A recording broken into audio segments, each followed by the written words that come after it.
Tahun ke-5 sejak manusia menghilang. Jalanan di bumi, semuanya hilang dan tertutupi rumput hijau. Singa dan harimau yang berhasil kabur dari kebun binatang, dan juga badak, berada di dalam kota, di pusat kota. Sekarang menjadi hutan. Tahun ke-20 sejak manusia menghilang. Tinggi laut mulai naik, tidak ada manusia, seperti kota London ini, dengan mudahnya tenggelam dalam lautan. Tahun ke-25 sejak manusia menghilang. Bangunan kota akan tertutupi tanaman, tumbuhan akan hidup. Menghilangkan jejak manusia.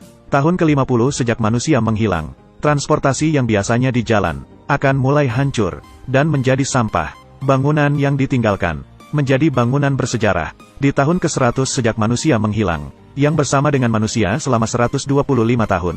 Jembatan Brooklyn, setelah manusia menghilang, 100 tahun pun tidak bisa bertahan. Tali mulai putus, dan jembatannya mulai rusak. Pada akhirnya roboh. Semuanya menjadi peninggalan. Bangunan-bangunan roboh, dan buku-buku dalam perpustakaan. Semuanya juga menjadi abu, dan itu semua kita kira.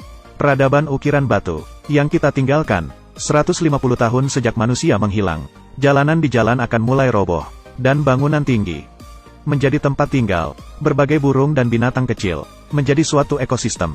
Dan di saat itu, berbagai makhluk hidup air mulai bertambah. Tidak ada populasi yang diakibatkan manusia, membuat perkembangan makhluk hidup semakin cepat. Dengan hanya 150 tahun, peradaban diturunkan dari generasi ke generasi. Tidak banyak yang tersisa, kemudian banyak bangunan tinggi yang roboh.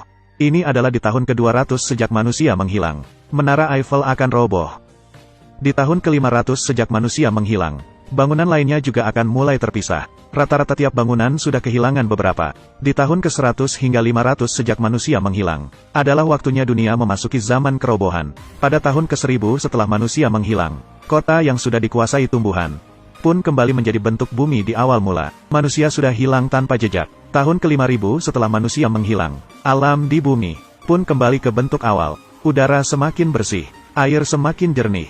Setelah manusia hilang selama 10.000 tahun, makhluk pintar pun menggantikan manusia, dan mulai mengontrol bumi. Besi yang mulai hancur, kayu yang mulai hancur.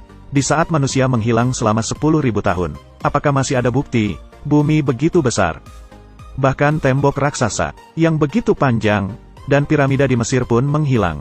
10.000 tahun bagi manusia sangatlah lama, tapi bagi planet bumi hanyalah sebentar. Bumi sudah hidup selama 4,6 miliar tahun.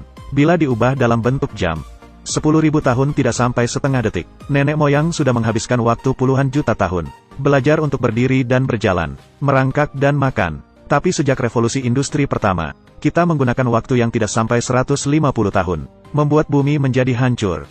Bumi hidup sebelum manusia muncul, dan setelah manusia hilang pun bumi bisa memiliki hidup baru lagi. Bila manusia benaran hilang, bumi akan menjadi semakin baik, tapi manusia tidak bisa meninggalkan bumi.